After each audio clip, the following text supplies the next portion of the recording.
নমস্কাৰ HBOICৰ এটা নতুন খণ্ডলৈ মই আপোনালোকৰ ওচৰত উপস্থিত হৈছো আৰু আজিৰ খণ্ডটো হৈছে ৰক্তহীনতা বা এনিমিয়া। তো ৰক্তহীনতা হৈছে শৰীৰৰ এনেকুৱা এটা অৱস্থা যাৰ ফলত তেজত থকা হিমোগ্লোবিনৰ পৰিমাণটো কমি যায় আৰু ইয়াৰ ফলত অক্সিজেন যোগান ধৰাৰ সামৰ্থ্যটো কমি যায়। যেনে ধৰি লওক কোনোবা বিশেষ দিনত যেতিয়া আমাৰ যাতায়াতৰ কাৰণে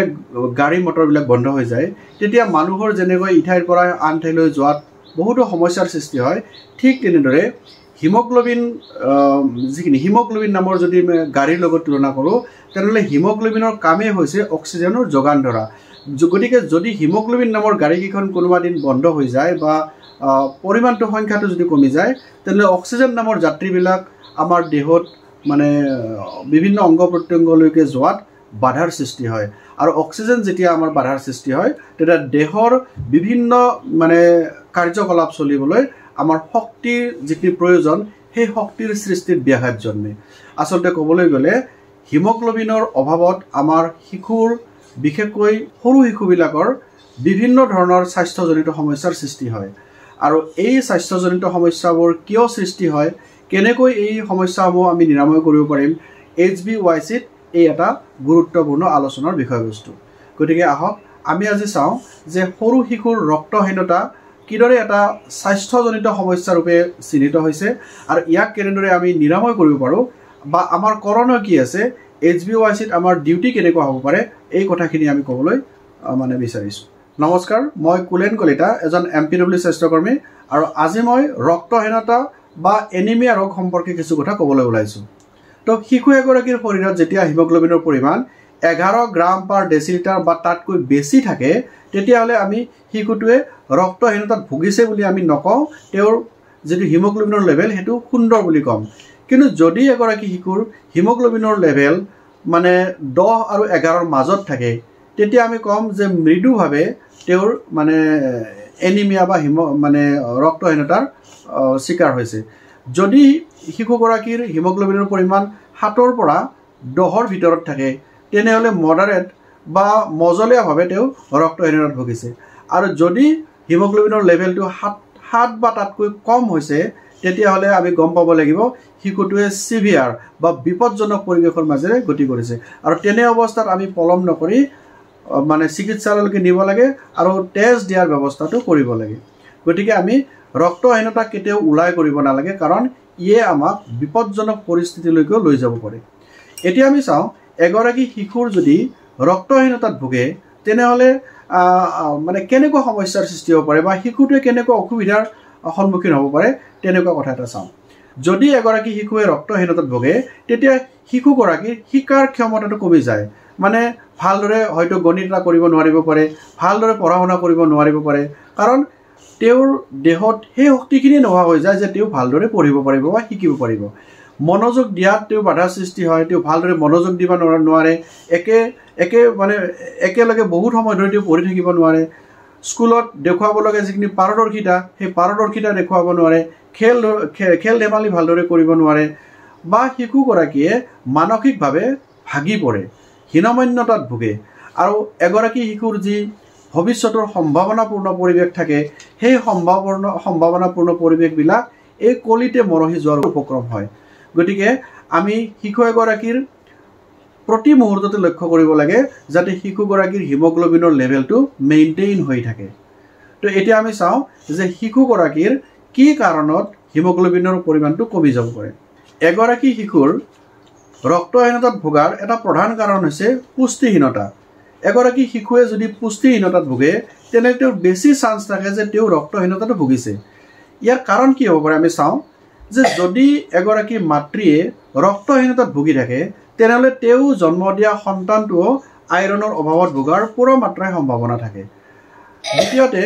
শিশুগৰাকীয়ে যেতিয়া প্ৰথম ছমাহলৈকে এক্সক্লুচিভ ব্ৰেষ্ট ফিডিং কৰিব সেইখিনি গাখীৰত যদি মাকৰ পৰা আহিবলগীয়া গাখীৰত আইৰণৰ পৰিমাণটো উপস্থিতি কমি থাকে তেতিয়াও শিশুটোৱে কিছু পৰিমাণে আইৰণৰ পৰিমাণ কমকৈ লাভ কৰিব পাৰে। দ্বিতীয়তে যদি কাৰোবাৰ ঘৰত 6 মাহ সম্পূৰ্ণ নহওঁতেই পৰিপূৰক আহাৰ খুৱাবলৈ চেষ্টা কৰে তেতিয়া কি হয় যে পৰিপূৰক আহাৰ খোৱাৰ কাৰণে মাতৃদুগ্ধ খোৱাৰ পৰিমাণটো কমি যায়। ইয়াৰ ফলত শিশুটোৱে পৰিপূৰক আহাৰ ভালদৰে হজমো কৰিব নোৱাৰে শিশুটোৰ দেহটো এনেকুৱাকৈ গঠন হোৱা নাই যে তেওঁ 6 মাহ নোহোৱাতেই তেওঁ বহুত বস্তু হজম কৰিব পাৰিব একমাত্ৰ গাখীৰহে হজম কৰিব পাৰে গতিকে তেওঁৰ পেটটোও নষ্ট হোৱাৰ চান্স থাকে দ্বিতীয়তে আইৰণৰ পৰিমাণটো কমকৈ থকাৰ মানে সম্ভাৱনা থাকে তাৰপিছত যদি এগৰাকী শিশুৰ 6 মাহ সম্পূৰ্ণ হৈ যায় যেতিয়া আমি পৰিপূৰক আহাৰ খুৱাব লাগে বা কমপ্লিমেণ্টাৰী ফিডিং খুৱাব লাগে তেনেকুৱা সময়ত যদি খাদ্যত আমাৰ আইৰণৰ পৰিমাণটো কমি থাকে আইৰণযুক্ত খাদ্য যদি আমি যোগান নধৰো বা ভিটামিন চি যুক্ত খাদ্য যদি আমি যোগান নধৰো তেতিয়াও কিন্তু শিশুটোৰ দেহত আইৰণৰ পৰিমাণটো কমি থাকিব পাৰে কাৰণ আইৰণটো আমি খোৱা খাদ্যৰ যোগেদিয়ে যোগান ধৰিব লাগিব সেই গতিকে আমাৰ খাদ্যসমূহত আইৰণযুক্ত খাদ্য সমৃদ্ধ হোৱাটো অতিশয় জৰুৰী আৰু তেতিয়া নিশ্চয় মানে হিমোগ্লোবিনৰ অভাৱত শিশুটোৱে ভুগিব লগা নহয় আৰু এটা প্ৰধান কাৰণ আছে সেইটো হৈছে শিশুটো যদি কিছুমান বেমাৰ যেনে মেলেৰিয়া আদি হয় আৰু যদি পেলুৰ দ্বাৰা সংক্ৰমিত হয় পেলুৰ সংক্ৰমণ শিশু এটাৰ কাৰণে এটা বহুত ডাঙৰ সমস্যা পেলুৰ সংক্ৰমণৰ কাৰণে এটা শিশুৰ শৰীৰত মানে তেজৰ হিমোগ্লোবিনৰ পৰিমাণটো যথেষ্ট কমি যাব পাৰে কাৰণ পেলুবিলাকৰ খাদ্যই হৈছে তেজ আৰু সেই পেলুসমূহে শিশুটোৰ দেহত বাস কৰি তেজবিলাক শোষণ কৰি থাকে যাৰ ফলত শিশুৰ দেহত তেজৰ পৰিমাণটো কমি যায় গতিকে পেলু নাশ কৰাটো আমাৰ এটা প্ৰধান কৰ্তব্য এতিয়া আমি চাওঁ যে হিমোগ্লোবিন বঢ়াবলৈ বা হিমোগ্লোবিনৰ পৰিমাণটো যদি যাতে এটা শিশুৰ কমি নাযায় তাৰ কাৰণে HbA1cৰ অন্তৰ্গত আমাৰ কি কৰণীয় আছে সেইখিনি কথা চাওঁ আমাৰ আশা বাইদেউসকলে HbA1cত দুটা প্ৰধান কাম কৰিব লগা থাকে এটা হৈছে শিশুসকলক আইৰণ ফলিক এচিডৰ যোগান ধৰা আৰু দ্বিতীয়টো হৈছে প্ৰত্যেক বছৰৰ 10 ফেব্ৰুৱাৰী আৰু 10 আগষ্ট তাৰিখে পেলু নিৰ্মূলকৰণ দিন হিচাপে বিবেচনা কৰা হৈছে আৰু এইখিনি সময়ত কিদৰে তেওঁ পেলুনাশক দৰৱ বা যাক আমি এলবেণ্ডাজল বুলি কওঁ এই এলবেণ্ডাজল খোৱাত তেখেতসকলৰ ভূমিকাটো অপৰিহাৰ্য গতিকে আইৰণ চিৰাপৰ কথা যদি আমি ক'ব খোজো আশা বাইদেউসকলে HbA1cৰ ভিজিটৰ সময়ত আপুনি যেতিয়া কোনোবা এটা শিশুৰ ঘৰলৈ যাব তেতিয়া লগত আপুনি এটা আইৰণ ফলিক এচিডৰ চিৰাপ বটল লগত লৈ যাব আৰু তেখেতসকলক বুজাই দিব লাগিব যে আইৰণ ফলিক এচিডৰ কিমান জৰুৰী হয় যি সমস্যাৰ কথা মই ইতিমধ্যে আপোনালোকৰ ওচৰত ক'লো এই সমস্যাবিলাক তেখেতসকলক বুজাই দিব যে যদি কিবা কাৰণত শিশু এগৰাকী মানে দেহত ৰক্তহীনতাৰ সৃষ্টি হয় তেতিয়াহ'লে শিশুটোৱে তেওঁৰ ভৱিষ্যতে বিভিন্ন মানে অসুবিধাৰ সৃষ্টি হ'ব পাৰে সেই গতিকে সময় থাকোঁতেই যাতে এই ব্যৱস্থাসমূহ লোৱা হয় এই কথাখিনি ভালদৰে তেখেতসকলক বুজাই দিব আৰু তাৰ ফলত যেতিয়া আপুনি বটলটো দিব দিওঁতে কিমান পৰিমাণে আৰু কেতিয়া খুৱাব লাগিব এই কথাখিনিও কিন্তু ক'বলৈ নাপাহৰিব যে বটলটোত এটা অটো ডিসপেন্সাৰ নামৰ এটা কৌশল থাকে যেটো আপুনি ভালদৰে বুজি পায় এবাৰ টিপি দিয়াৰ ফলত সেই নিৰ্দিষ্ট পৰিমাণৰ ঔষধখিনিহে তাত ওলাই আহে আৰু সেইখিনিহে আপুনি শিশুটোক খুৱাব লাগিব আৰু প্ৰতি সপ্তাহত দুদিনকৈ খুৱাব লাগে সদায় খুৱাব নালাগে সপ্তাহত মাত্ৰ দুদিন যেনে ধৰক আপুনি বুধবাৰটো আৰু শনিবাৰটো ধৰি ল'ব পাৰে তো তেনেকুৱা দুদিনত আপুনি সেই ঔষধটো খোৱাৰ কাৰণে তেখেতসকলক কৈ আহিব বটলটোত 50 ml থাকে গতিকে সপ্তাহত দুদিনকৈ খোৱালে কিমান দিন যাব আপুনি হিচাপ কৰিব তাৰ পিছত যেতিয়া আপুনি পুনৰবাৰ তেখেতৰ ঘৰলৈকে যাব তেতিয়া সেই বটল পুনৰ এটা দি আহিব যদি আপুনি নাযাওঁতেই তেওঁৰ বটলটো শেষ হৈ যায় তেনেহ'লে আপোনাক খবৰ কৰিবলৈ ক'ব আৰু আপুনি এটা বটল দিয়াৰ ব্যৱস্থা কৰিব তাৰ পিছত এটা কথা লক্ষ্য ৰাখিব লাগিব যদি কোনোবা এটা শিশু জটিল ৰোগত আক্ৰান্ত হৈ আছে বা শিশুটোৰ যদি একেবাৰে ৰক্তহীনতাত ভুগি আছে বা তেওঁৰ জ্বৰ উঠি আছে তেনেকুৱা সময়ত এই আইৰণ ফলিকৰ চিৰাপসমূহ খুৱাব নিদিব কাৰণ সুস্থ অৱস্থাতে সেই আইৰণ ফলিক এচিডটো খুৱাব লাগিব বেমাৰ সময়ত আমি তাক খুৱাব নালাগে দ্বিতীয়তে এটা ডাঙৰ সেৱা আপুনি কৰিব লগা আছে সেইটো হৈছে মানে পেলু নিৰ্মূলকৰণ অভিযানত অংশগ্ৰহণ কৰাটো আপোনালোকে শিশু এগৰাকীক পেলু যদি দেহত থাকে কি সমস্যা হয় এই কথাখিনি ক'ব ৰক্তহীনতাত ভোগাৰ প্ৰধান কাৰণ যে এটা পেলু হ'ব পাৰে এই কথাখিনি বুজাই ক'ব লাগিব আৰু তাৰ পিছত পেলুনাশক দৰৱ খোৱালেহে যে পেলুবিলাক মৰিব এই কথাখিনিও ক'ব লাগিব আৰু পেলুনাশক দৰৱ খোৱাৰ কাৰণে অসম চৰকাৰে বা আমাৰ চৰকাৰে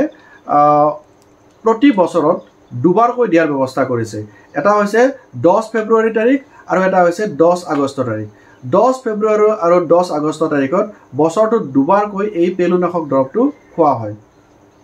এটা কেনেকৈ খুৱাব যদি শিশুটিৰ বয়স 12 মাহৰ পৰা 24 মাহৰ ভিতৰত হৈছে তেনেহ'লে এইখিনি সময়ত 400 মিলিগ্ৰামৰ যি টেবলেট আছে সেই 400 পাৱাৰৰ টেবলেটটো দুভাগ কৰি এভাগহে আমি সেই বয়সৰ মানে শিশুটিক খুৱাব লাগে লৰাই হওক বা ছোৱালীয়ে হওক আমি সেই এভাগহে দুই ভাগৰ এক ভাগ মানে দুটুকুৰা কৰি এক ভাগে আমি খুৱাব লাগে আৰু খুৱাম কেনেকৈ এচামুচ পানীত সেই টেবলেটটো এনেকৈ দিয়াৰ পিছত বিশুদ্ধ পানীত দিলে সেই টেবলেটটো খুব ভালদৰে গুলা যায় আৰু গুলি যোৱাৰ পিছত সেইখিনি আমি খুৱাই দিব লাগে শিশুটোক তেনেকৈ খুৱাব লাগে এবছৰৰ তলৰ শিশুক আমি কেতিয়াও এলবেণ্ডাজল বা পেলুনাশক দৰৱ খুৱাব নালাগে এইটো ভালদৰে মনত ৰাখিব 2 বছৰৰ পৰা ওপৰৰ শিশুসকললৈকে আপুনি 400 মিলিগ্ৰামৰ এলবেণ্ডাজল টেবলেট এটা সম্পূৰ্ণকৈ দিব পাৰিব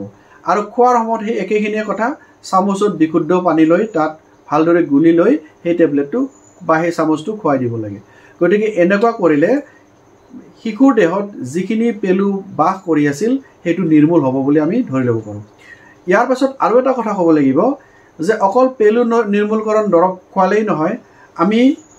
সদায় হাত ধোৱাৰ অভ্যাস কৰিব লাগে হাত ধোৱাৰ কাৰণে আমাৰ যি নিয়ম আছে সেই নিয়মখিনি যদি আমি মানি চলোঁ তেতিয়াহ'লে বাৰ বাৰ হাত ধোৱাৰ ফলত বীজাণুবিলাক বা পেলুবিলাক আমি খোৱা খাদ্যৰ জৰিয়তে আমাৰ দেহলৈ যোৱাৰ সম্ভাৱনাটো কমি যায় তো মই পিছৰ খণ্ড এটাত কেনেকৈ হাত ধোৱাৰ নিয়মসমূহ মানি চলিব লাগে সেই বিষয়ে ক'ম কিন্তু আজি মই এইখিনি কথাই ক'লোঁ যে মানে ৰক্তহীনতা বা এনিমিয়াত ভোগা শিশুসকলে কিদৰে আমি সাৱধানতা অৱলম্বন কৰিব লাগে বা শিশুসকলে যাতে ৰক্তহীনতাত নুভোগে তাৰ কাৰণে আমি কি কৰিব লাগে আমাৰ HbOICত কি দায়িত্ব থাকিব এই কথাখিনি মই আপোনালোকৰ ওচৰত মানে প্ৰকাশ কৰিলোঁ আশা কৰিছোঁ আপোনালোকে মানে ৰক্তহীনতাত মানে যাতে শিশুসকল নুভোগে তাৰ কাৰণে ল'ব লগা ব্যৱস্থা আপোনালোকে নিশ্চয় ল'ব বিশেষকৈ পেলুনাশক দৰৱ আৰু আইৰণ ফলিক এচিডৰ চিৰাপ খোৱাৰ কাৰণে মানে নিশ্চয় জোৰ দিব কাৰণ এইখিনি খোৱালেহে আমি এনিমিয়া মুক্ত ভাৰতৰ কল্পনা কৰিব পাৰিম তো আজিলৈকে মই ইমানতেই সামৰিছোঁ পুনৰ এটা নতুন খণ্ডলৈ আপোনালোকৰ ওচৰত উপস্থিত হ'ম আজিলৈ ধন্যবাদ